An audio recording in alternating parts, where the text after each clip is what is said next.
Terence Crawford mocks Jermell Charlo, says the performance versus Castano is exactly why he's not on the pound for pound list. We're going to talk about all that and more in this video. What up, Fight World? It's your boy Ego, and I'm back with some more boxing. Make sure you smash the like button. Also subscribe to my channel for the latest and greatest. Let's jump into it. Terence Crawford, after the Castano Charlo fight, great fight, supposed to be for undisputed. No one was acclaimed undisputed afterwards. It ended in a split draw. And this is Terence Crawford. You see, he says, Charlo lost and I'm done talking about it. No more, no less. That's his opinion.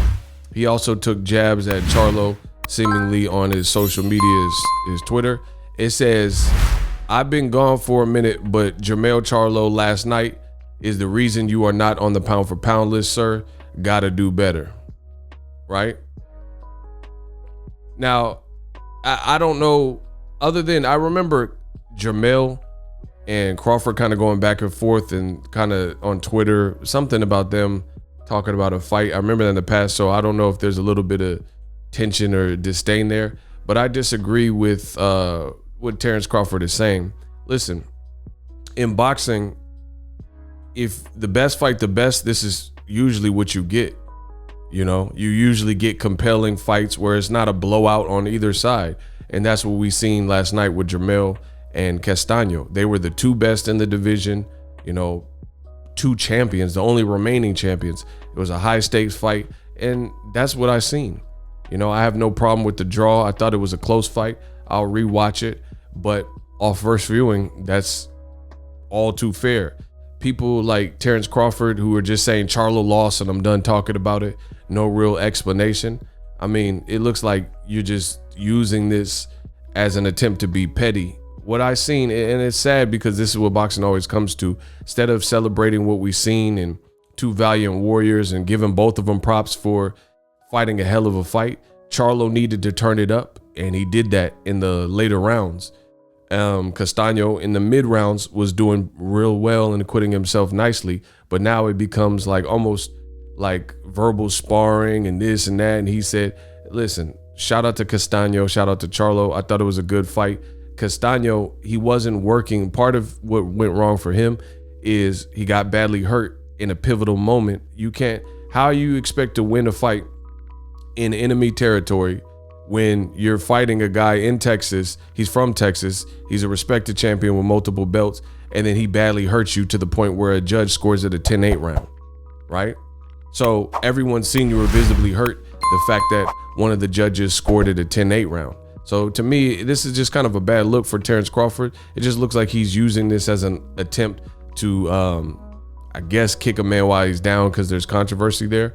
Maybe he really had Castano winning. I have no problem with anybody saying Castano won or Charlo won or a draw, because if you indicate that it was a close fight, I think 115, 113, either way, Castano or Charlo is fair. A draw is definitely where I had it.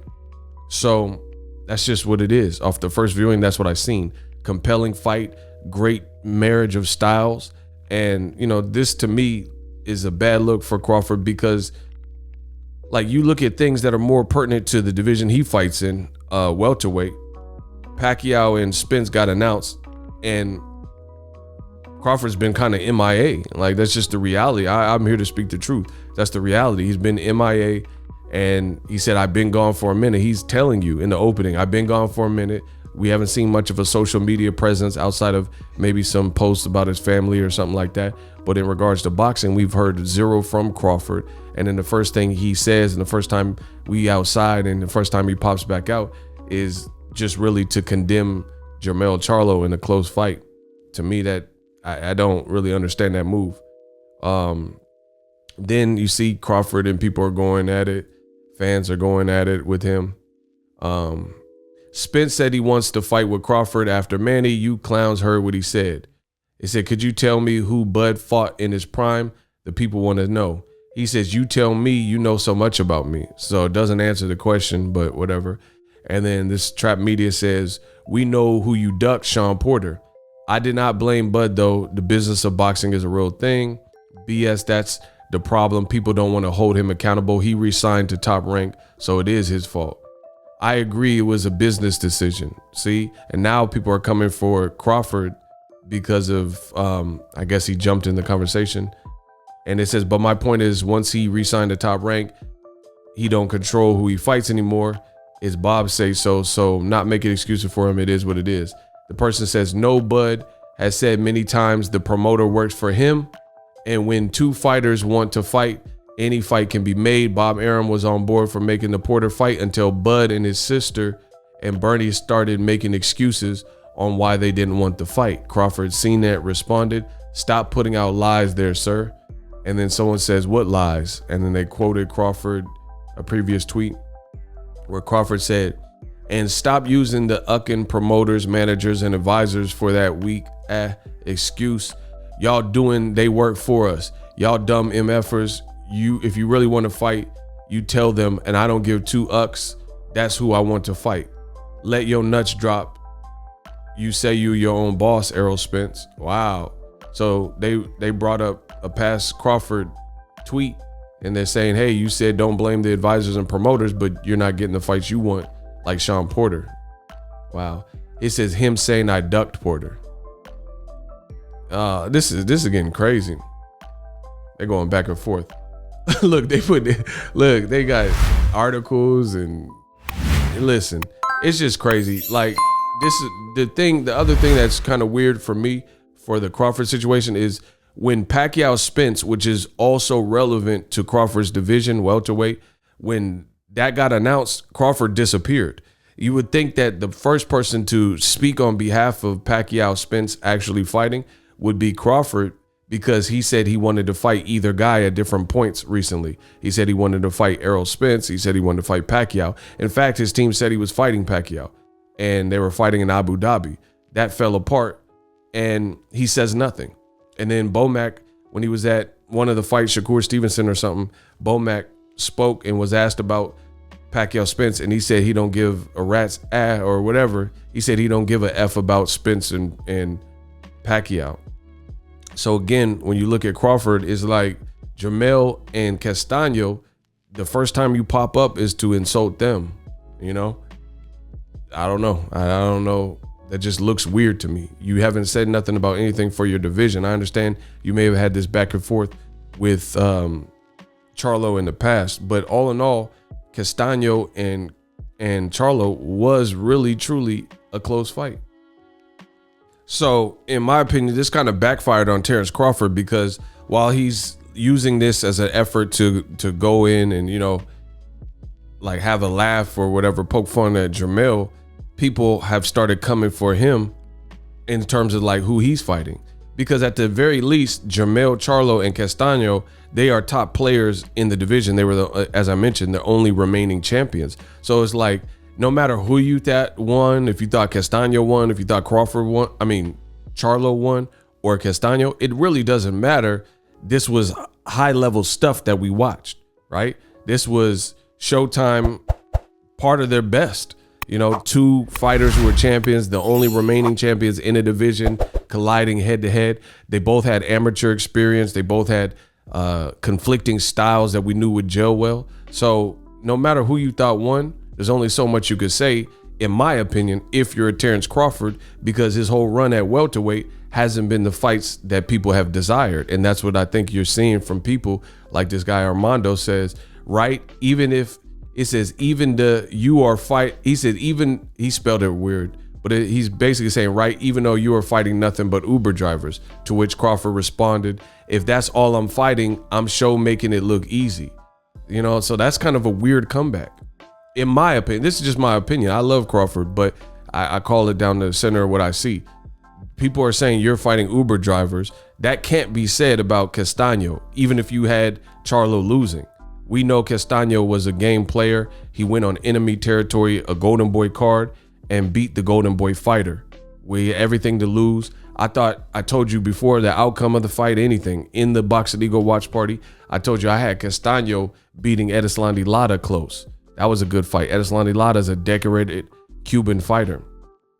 So it doesn't look becoming of Crawford to take this route. Like it just looks petty. You know what I'm saying? Like, it's one thing to say that a person won or lost or whatever, but it looks like he's going like trying to bring the fangs out and stuff, and trying to like ridicule. Look, none of his posts about the Pacquiao stuff and then the Errol Spence fight, and then as soon as there's a close fight, he has something to say. He has something to say. So to me, what I saw was a close fight. You got people like George Kambosos, who weighed in on the fight. He's a pro fighter, and we all agree that the 117-111 is a bad scorecard. But look at what he put. He says, "What a fight. I had it as a draw, rematch time." So people who are completely neutral to the situation, have no beef with either person. These are like, it's like we're taking away from what was a great fight and a great stylistic fight. And then Crawford, in my opinion, in this situation, is using this as a catalyst to rag on Jermell. But we should really be celebrating Jermell for his schedule of tough opposition, and even risking it all and taking a fight like that at home where you have everything to lose, and having the clutch gene when it mattered. You know what I'm saying? But people are too emotional in this boxing thing. So people are saying this was a one-sided beatdown. It wasn't even that type of fight, right? Guys like Luis Cuba Arias, shout out to him as well. Tony Harrison was talking bad, I guess. He says, but real talk, for Castano's output to drop so much for this fight than any other fight, he was scared. And that's why I'm different than these other cats. To which Luis Cuba Arias responded, they got hurt and kept defending the belt to the end. You get hurt and get knocked out. Different levels for sure. So Luis Cuba Arias is talking that talk. He said it's a great fight when both guys get hurt. See, the people who are completely neutral, that's kind of more or less what you're hearing. It was a great fight. It was a close fight. Anybody who tells you differently, you have to question their motives. And again, for Crawford, as dope as he is as a fighter, he's not fighting the Castanos of the world, right? At welterweight, at least. You know what I mean? No matter what you can say, the dynamics of Castano was putting punches together. He didn't look fearful. He was very calm. He beat Errol Spence in the amateurs. He beat Derevyanchenko in the amateurs. So he had that amateur pedigree. He had a 67% knockout ratio. So he got some pop. He's not afraid to let his hands go. He's from Argentina, where they have kind of this awkward style. A lot of the guys, like you've seen some Maidana in him, some Sergio Martinez with these chopping overhands. It was just a great fight. So the fact that Charlo was tested and it was a close fight, and then Charlo with the clutch gene turned it up late, it was a good fight. But I feel like some people aren't really being fair with their commentary.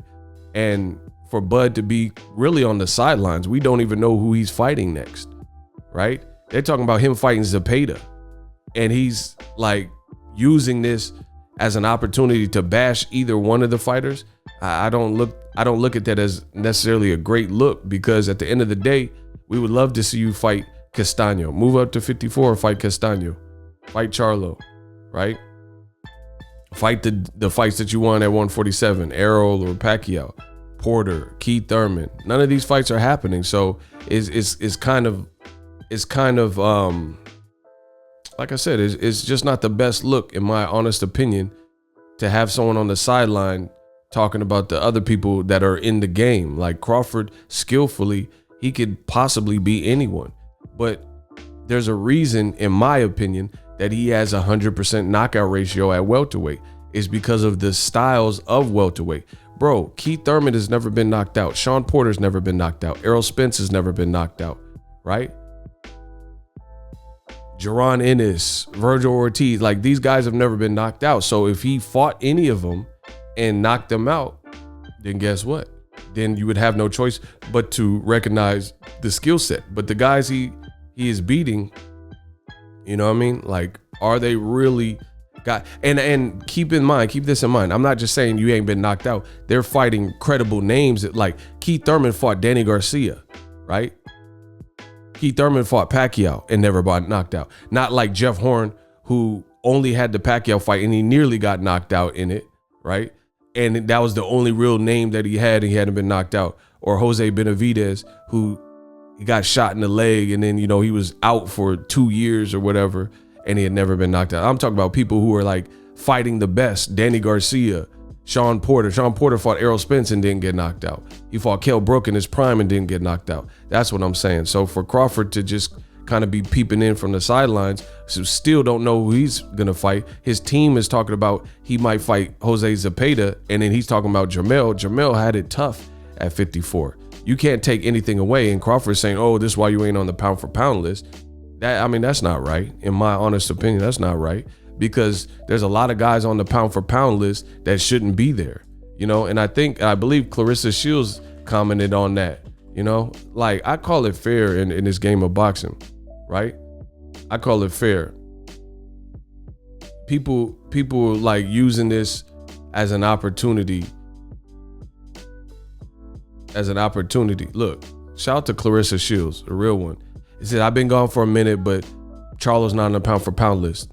And then she put the squint eyes. She's an Olympian, 2-time gold medalist, and a dual fighter. You know, she won in the MMA fight recently, and obviously she's been undisputed. She said some dudes on that pound for pound list don't deserve to be on there, but Charlo definitely deserves to be on there, no lie. Castano wasn't a bum. See, that's what I'm saying. That's why it makes Terence Crawford look petty in this situation, because instead of giving props to Castano, he's using it to say, haha, this is why you ain't on the pound for pound list. And we know that's politics. And we know that a lot of times old media ain't gonna put no black fighters on the pound for pound list, including Crawford. So it's weird to see him take this angle, because old media didn't want to put him #1 on the pound for pound list, even when he was undisputed and people like me were telling you Crawford was the #1 pound for pound. And now he's using this as, like, I guess, blackmail, a difficult fight, to keep a black male, that's a bar, off of the pound for pound list and say, haha, this is why you ain't on the list. For Castano, who was badly hurt in a close competitive fight. I don't get it. Let me know what you guys think.